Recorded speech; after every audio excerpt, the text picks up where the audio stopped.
말씀은 두 군데를 보시겠습니다. 우선 고린도전서 15장 20절입니다. 고린도전서 15장 20절 신약성경 제성경으로 283년입니다.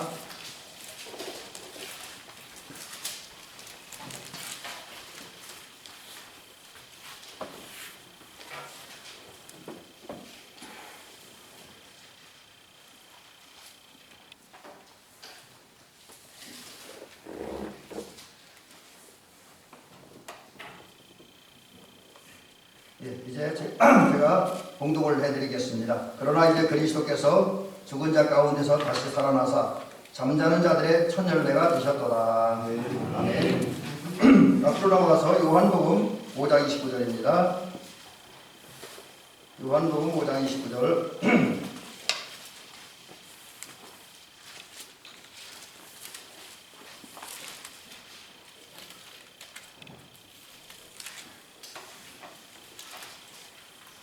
신약성경 150년이네. 제 성경으로 150년.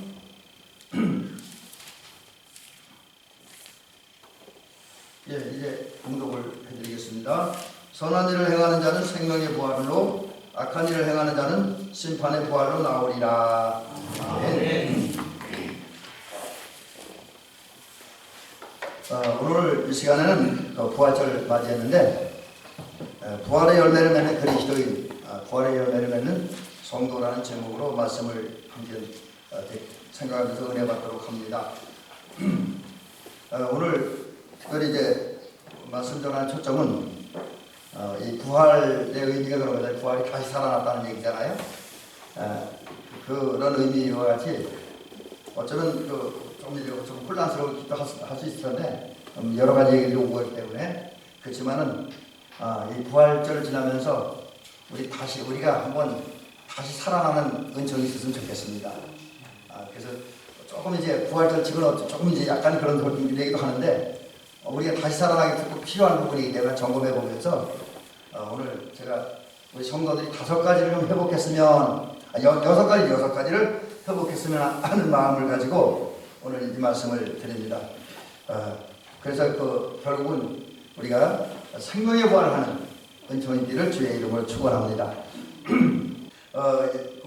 우리가 이제 예수님 부활을 생각하면 기쁜 거는 그 부활 자체가 너무나 큰 가치가 있어요. 정말 중요한 의미가 있습니다. 그래서 부활 신앙은, 또 부활 자체는 우리 기독교 신앙에서 없어서는 안 되잖아요. 기독교 신앙의 핵심은 십자가와 부활입니다.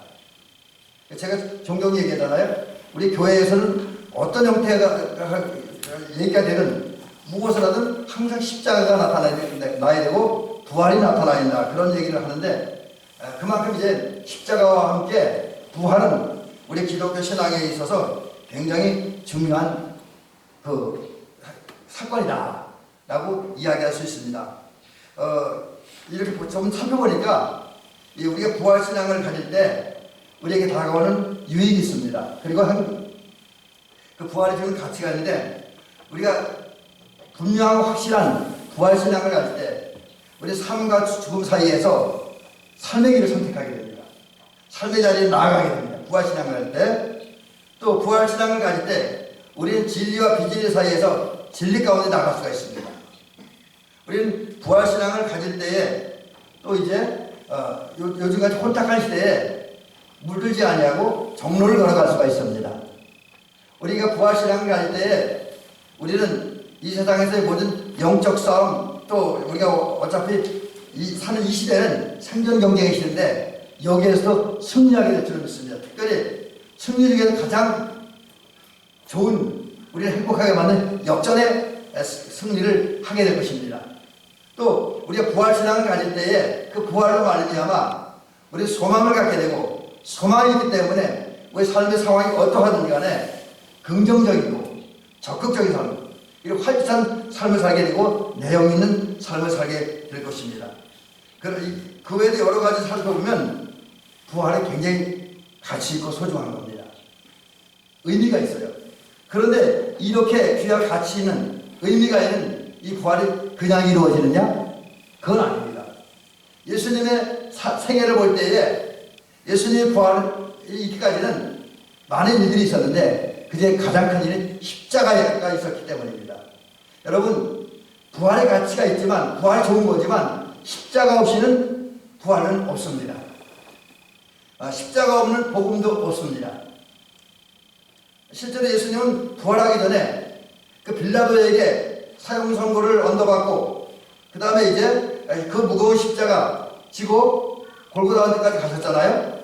그리고 골고다 언덕에서 이제 십자가에 못 박히고 6시간 십자가 달려 계시면서 엄청난 고통과 아픔, 그리고 참아내기 힘든 수치와 모욕을 당하셨습니다. 그리고 마지막에는 다 이루었다. 그리고 또 이제 엘리엘이 라마 사박다니, 나의 하나님 나의 하나님 어찌하여 나를 버리십니까? 이렇게 외치시고 돌아가십니다. 그 주님의 십자가가 있었기 때문에 비록 그 십자가가 수치였고 모욕이고 고난이었지만 그 십자가가 있었기 때문에 예수님은 부활하셨습니다.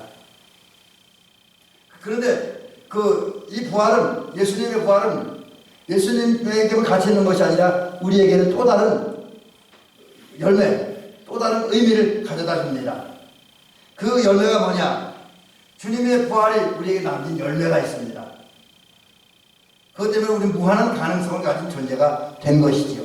오늘 우리가 첫 번째 읽은 본문인 고린도전서 15장 20절에 보니까 이런 말씀이 있습니다.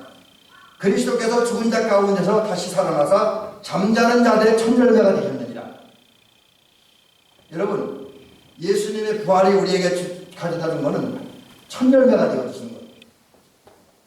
여기서 잠자는 자, 주님께서 잠자는 자들의 첫 열매가 되어졌다는데 이 잠자는다는 의미가 뭡니까? 좀 심하게 얘기하면 죽었다는 의미예요.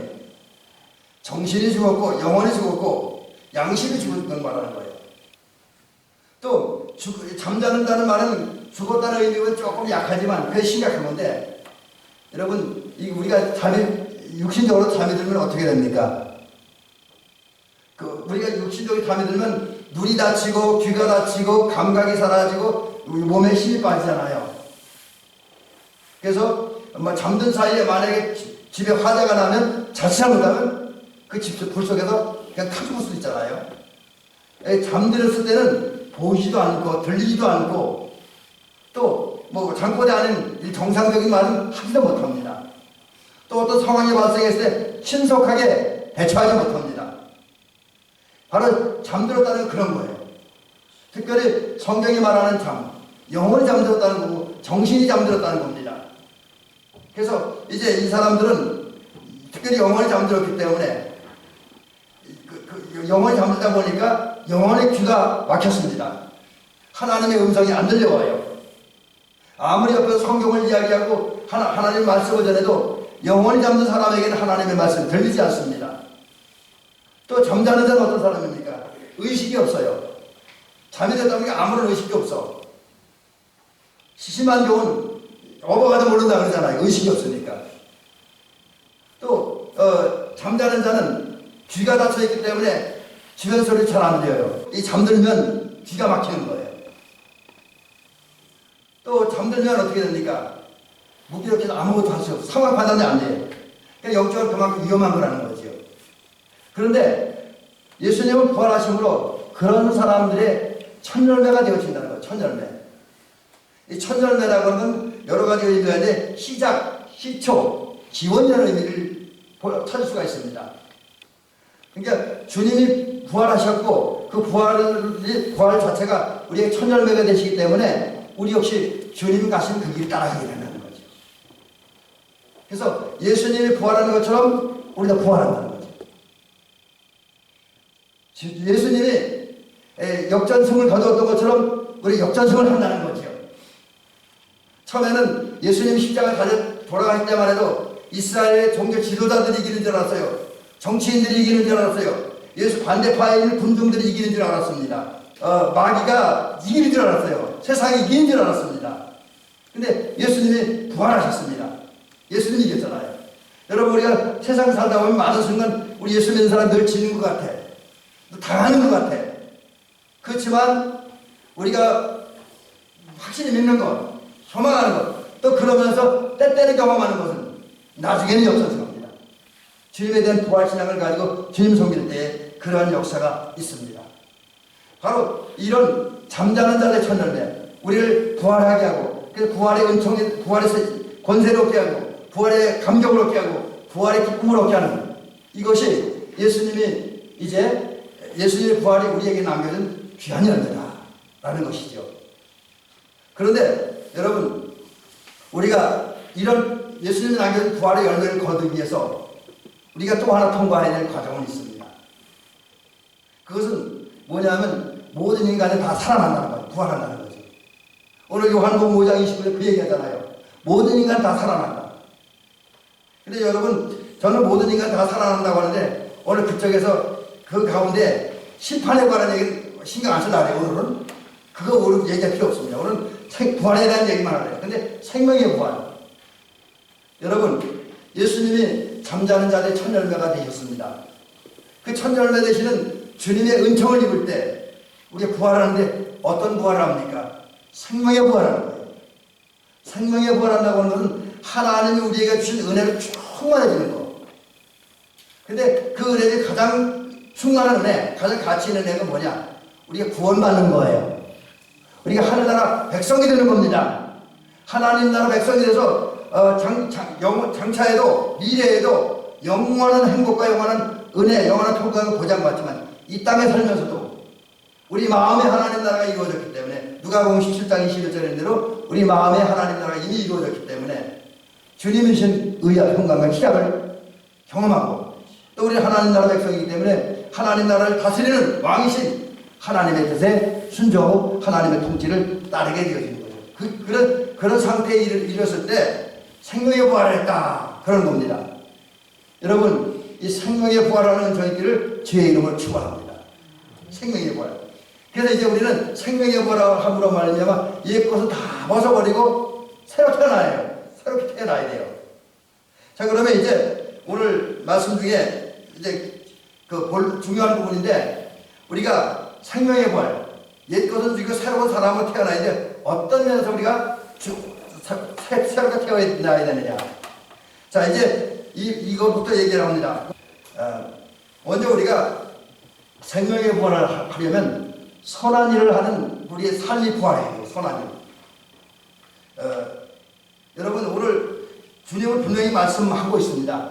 요한복음 5장 29절에서 생명의 부활을 하려면 선을 행해야 된다. 선을 행하는 자가 생명의 부활로 나온다. 그렇게 이야기하고 있습니다. 여러분, 그러면 선한 삶을 산다는 게 뭐예요? 이 선한 삶에는 우리 기독교에서 말하는 성경이 말하는 선과 세상이 말하는 선이 같은 부분도 물론 있습니다. 그런데 다른 부분이 많이 있어요. 왜냐하면 우리가 실제로 세상에서 이건 선이다라고 말하는데 그걸 성경이나 잣대 위에 올려놓고 탁 재우면 선이 아닌 경우가 꽤 많습니다. 그래서 성경이 말하는 선과 세상이 말하는 선이 같은 부분도 있지만 다 같다라고 이야기할 수는 없습니다.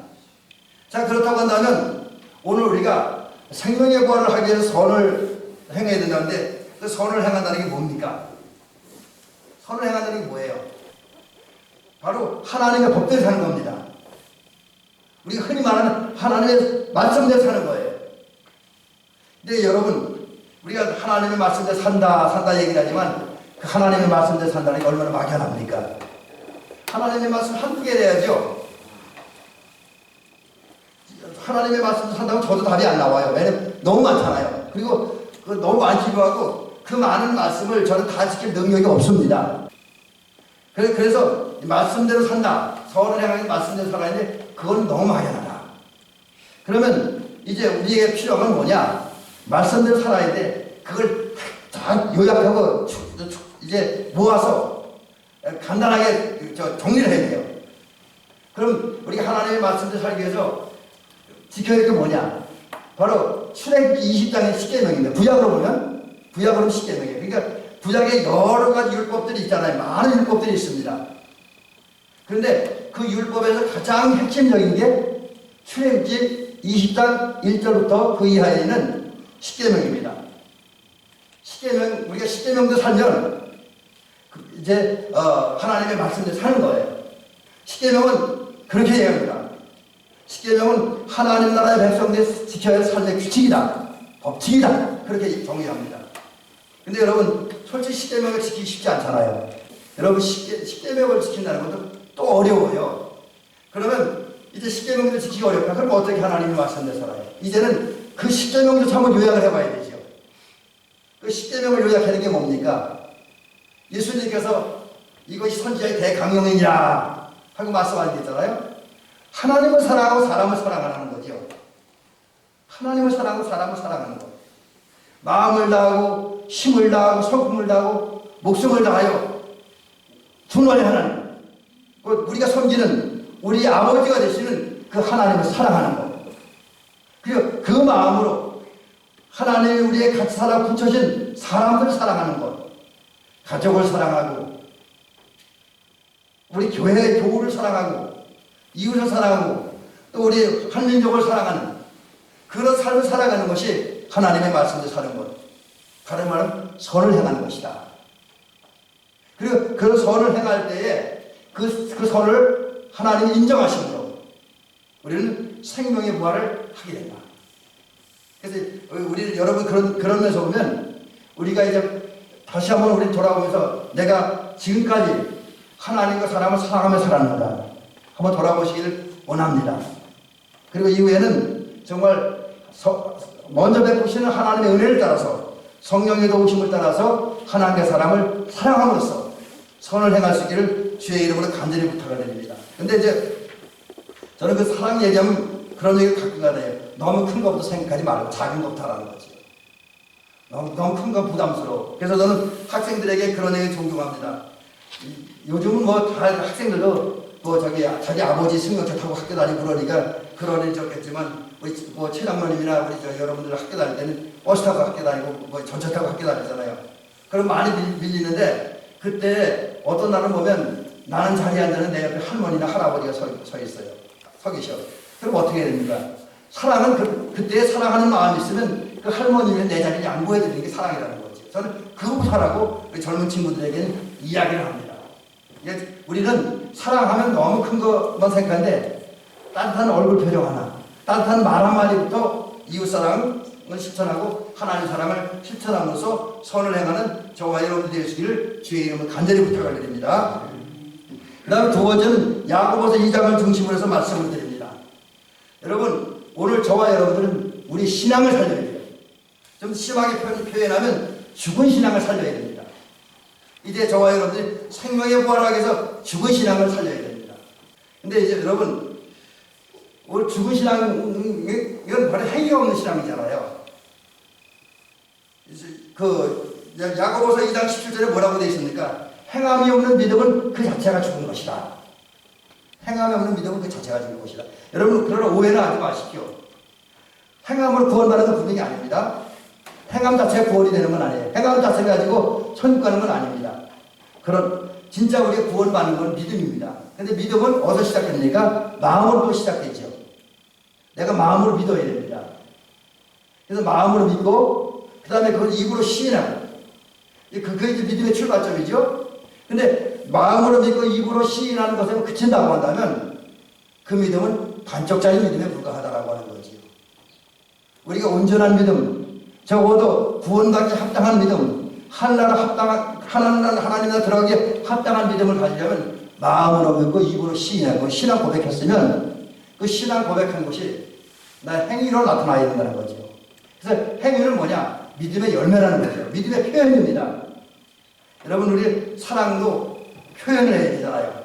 부부간에도 사랑하면 사랑의 마음을 표현해야 되고요. 부모와 자녀간에도 사랑을 표현해야 됩니다. 우리 교회에도 성도들끼리 사랑을 표현해야 됩니다. 여러분, 사랑은 표현해요. 표현하는 게 좋아하잖아요. 그래서 신앙도 표현해야 됩니다. 표현이 없는 신앙, 곧 행함이 없는 신앙은 죽은 것이라는 거죠. 또 구원도 그렇습니다. 구원은 죽은 믿음 가지고 구원받는 건 아니잖아요. 죽은 믿음 가지고 구원받는 건 아니에요. 살아있는 믿음. 내 안에, 내 마음속에 있는 믿음이 언어로 표현되고 행위로 표현되고 삶으로 연결될 때 그때 구원의 역사가 있습니다. 그렇다고 한다면 우리는 이제 주님을 바로 알고 바로 믿어야 됩니다. 성경을 읽고 여러 가지 경건의 시간을 갖는 가운데에 하나님을 바로 알고 예수님을 바로 알고 성령님을 바로 알아야 돼요. 공부해야 됩니다. 책 읽어야 돼요. 저는 그래서 우리 성도님들에게 책을 많이 읽으라고 권면하고 싶습니다. 물론 연세 드신 분들은 조금 그 꿈 같은 얘기일지 모르지만 그 책을 많이 읽으면 신앙생활에 큰 도움이 되는 사실입니다. 기도하면서 묵상하면서 책을 많이 읽고 그리고 그 믿음도 내가 마음대로 하는 것이 아니라 하나님 은혜를 줘야 되잖아요. 성령의 인도하심 속에서 이제 마음으로 믿어야 돼요. 마음으로 믿고 입으로 시인해야 돼. 그리고 내가 시인한 대로 한번 살아보는 겁니다. 한 번에 너무 많이 하려고 하지 말고 조금 전에 말씀드렸듯이 작은 거 하나하나부터 내가 믿는 것을 실천하고 그 실천과 실천이 연결되고 삶에서 연결되면 살아있는 믿음이 되어지는 거죠. 또 그런 살아있는 믿음을 가질 때 저와 여러분들은 이제 생명의 부활을 하게 되어집니다. 여러분 죽은 신앙을 회복해서 살아있는 신앙을 갖는 저와 여러분들이 되어서 생명의 부활에 이르는 저희들을 주의 이름으로 축원합니다. 그 다음에 세 번째, 잠에서 깨어나야 됩니다.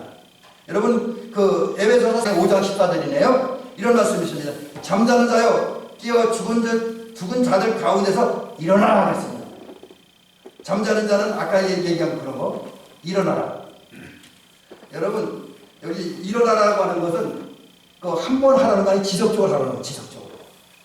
이제 정신 바짝 차리고 깨어라는 말은 또 깨어라라는 말도 깨어라라는 말은 정신 차리라 뭐 그런 말이 있더라고요. 정신 바짝 차리고 하나님 앞에 지속적으로 기도해라.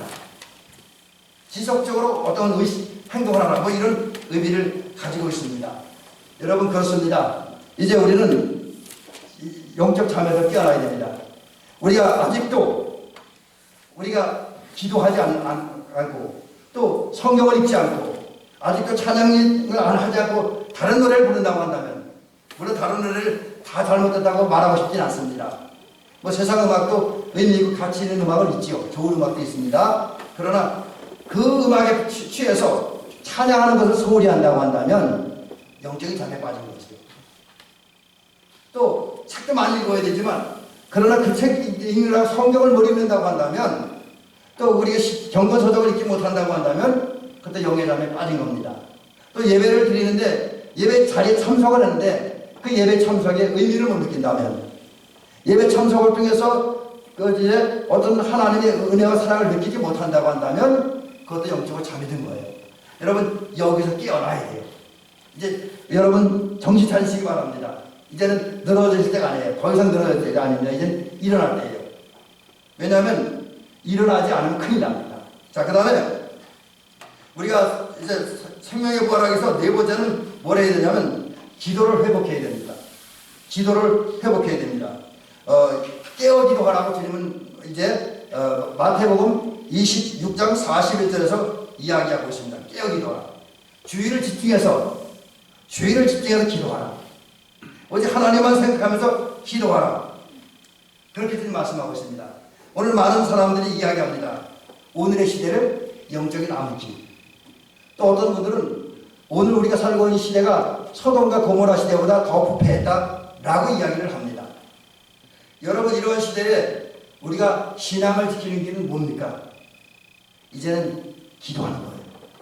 정신 바짝 차리고 집중해서 매달리고 부르짖어야 됩니다. 그것도 한두 번이 아니라 지속적으로.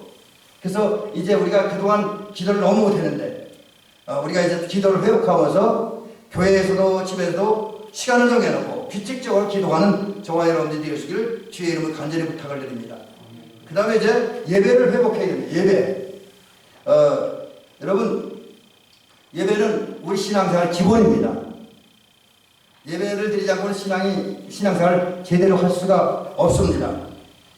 동시에 예배는 저와 여러분들이 생명의 부활에 이르는 지름길입니다. 예배드리지 않고 생명의 부활에 이를 수가 없습니다. 그런데 요즘 너무나 많은 분들이 예배를 소홀히 하고 있어요. 예배의 가치를 인정하지 않습니다. 그러다 보니까 많은 분들이 예배를 드리지 못하지요. 예배를 드리지 못하는 분도 있고 심한 경우는 예배를 안 드리는 경우도 있지요. 그러나 이것은 심각한 문제입니다. 그래서 주님은 그 히브리서에서 그런 말씀하잖아요. 모이기를 피하는 어떤 사람들의 습관같이 하지 말라. 사람들이 이런 이유 저런 이유를 내면서 예배 생활을 소홀히 하는데 그러지 말라. 그렇게 말씀합니다. 그러면서 사도행전 2장 46절 거기서는 그 예루살렘 교회 성도들의 신앙생활을 그렇게 소개하잖아요. 날마다 성전에 모이기를 힘썼다 했습니다. 왜? 예배드리러 성전에 모이기를 힘썼습니다.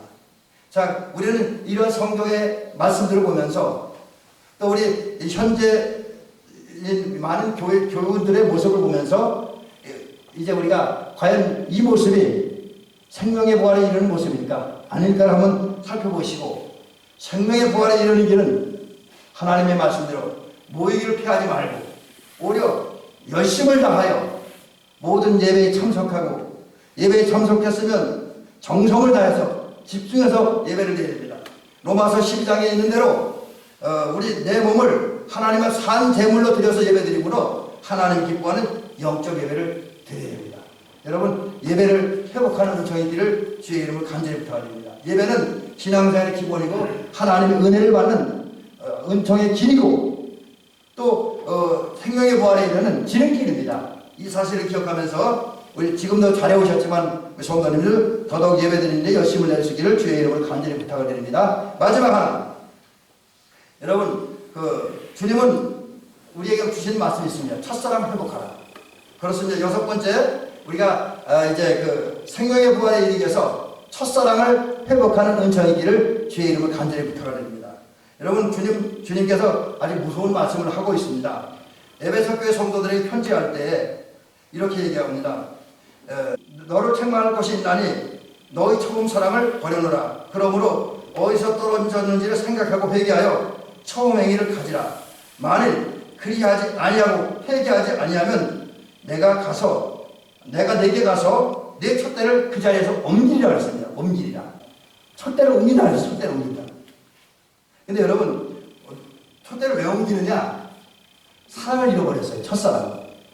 첫사랑을 잃어버려서요. 그것을 알고 주님께서 말씀을 통해서 또 그 여러 가지 형태를 통해서 이제 그걸 지적하는 거예요. 그래서 첫사랑을 회복하라고 말씀하는데, 주님을 향한 첫사랑, 교회를 향한 첫사랑, 가족을 향한 첫사랑, 성도를 향한 첫사랑을 회복하지 않으면 촛대로 옮겨버리겠다는 거예요. 여러분이 촛대로 옮겨버린다는 게 이제 예를 들어 쉽게 이게 촛대 이제 중심을 자리를 바꾸는 그걸 말하는 게 아닙니다.